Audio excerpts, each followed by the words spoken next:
thank you for the opportunity to be here tonight, and also the directors of the theatre for making this such a wonderful occasion.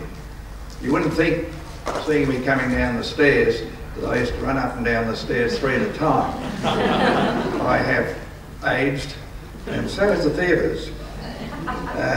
And because of this, I've made a few notes, because otherwise the time allocated will just extend because of the memories that I have. And I would say that it's great to be here, and already I've seen so many people that used to be in the theatres when I was here, usherettes and cashiers, and also some people that were here in the 40s. So we might get an opportunity to ask them to stand up later on. Now, today, in its day, the Regent Theatre was one of the most modern theatres built. It had 932 seats, having been designed in the Art Deco style for T.J. Trelaw and Company. There was apparently some agreement with J.K. Cabillas Theatres that operated the Capitol Theatre that they should either build it or operate it, in order that they have greater purchasing power when negotiating the hiring of films for screening. This policy continues today, so the large film companies can't play one exhibitor against another. You might find there were 2 or 3 theatres in the town, and a company would play one theatre against the other, and so in the early days, many film companies went broke. There are 390 seats in the upstairs lounge West Circle, and you're sitting in what was that section of the theatre. I think they've added a couple of rows in front, but that's about all that's happened here.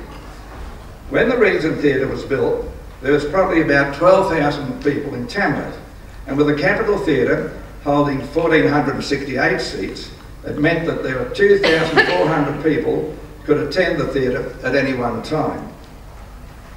There were no clubs, no television, hotels closed at 6 o'clock, and the theatres were the major source of entertainment.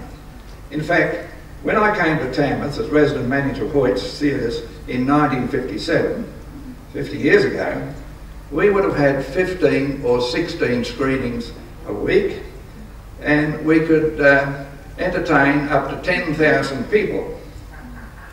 It was big business. Today, with much smaller theatres, but a far greater number of screenings, they have up to 170 odd a week during school holidays. It still amazes me the number of screenings you get on ground. There have been great changes in the design and construction of theatres since the advent of other forms of entertainment. The Regent Theatre has been broken up into 4 theatres.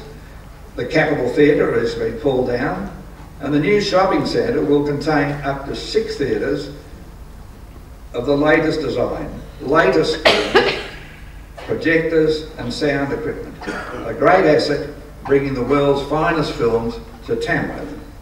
Now the next 3 slides, some of the changes in presentation may be illustrated. The first shows the full colour logo of the Regent Theatre.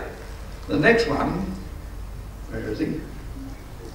There's the same slide in black and white, and the next one is the same slide it was originally made, which was made of lines cut in soot and stuck between 2 glasses.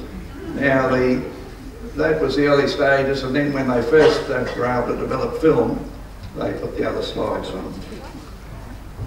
Penn Theatres operated the first theatre in Tamworth in 1907 in Fitzroy Street next to the Town Hall. There are several others, including one on the site of the Northern Daily Leader building, and the Strand Deluxe Theatre in Peel Street between Brisbane and Burke Streets. This burned down in 1929 after 3 months' operations.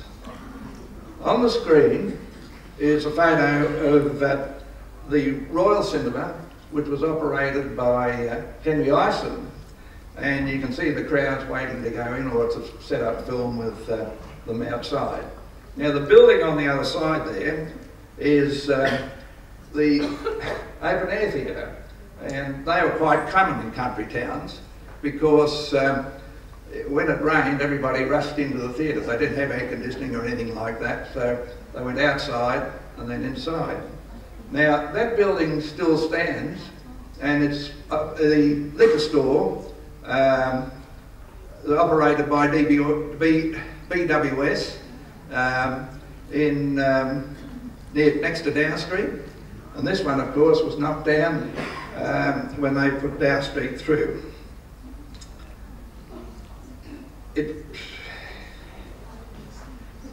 When the people rushed from that theatre to that one, because there was a storm which is likely to happen tonight, there'd be quite a few arguments to which person occupied which seat. But still, that was the manager's job to sort it out. He had something to do with that. Now, the next slide is the Capitol Theatre, and it's still remembered by many as the most beautiful theatre in the north. I still get queries as to why it had to go. When I first came to Tamworth, 300 or 400 people would stand out the front of the theatre on the highway, waiting for the bell to ring, and then there'd be a rush to get their particular seats in the stalls. But it amazed you, really. But there was angled parking in those days, and and that protected the people. They'd come right out in the middle of the road. The next slide shows the interior of the theatre, and that gives you an idea of the Capitol architecture. It was originally built for stage as well as cinema, and opened in 1927. Now you can note on the box there, on the side there, the special box that was there for stage productions, and it would house the best seats in the house. A beautiful theatre, and it was taken, there used to be a big chandelier there, but it must have been taken after or during the war, because they all lost the chandeliers because they were frightened that if there were any bombs, they'd fall and kill somebody. It was an excellent sound shell, and it was an excellent sound shell. Every word from the stage could be heard, and the film projection was tops, particularly for CinemaScope. It had the right dimensions for CinemaScope presentation. Now, this is a shot of the interior of the Capitol, which gives some idea of its beauty. Every seat upstairs would be booked and sold Friday and Saturday nights, and often the theatre would be sold out downstairs on the Saturday. Children's matinees were a special feature, and more often than not, completely sold out. They always comprised of general exhibition programs.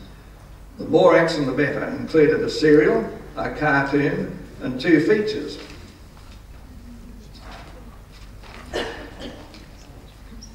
If anyone complained of the noise in the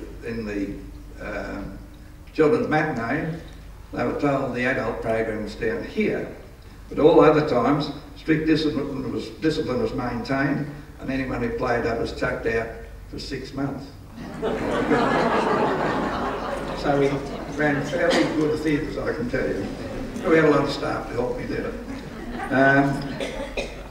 The next slide is the Regent Theatre, and there you see the Regent Theatre done up for Western night. Now, I think there's a buggy there you might be able to see on top of the word Regent. Western night was a great feature. We did the theatre up, and you see some of the old cars were there in the display.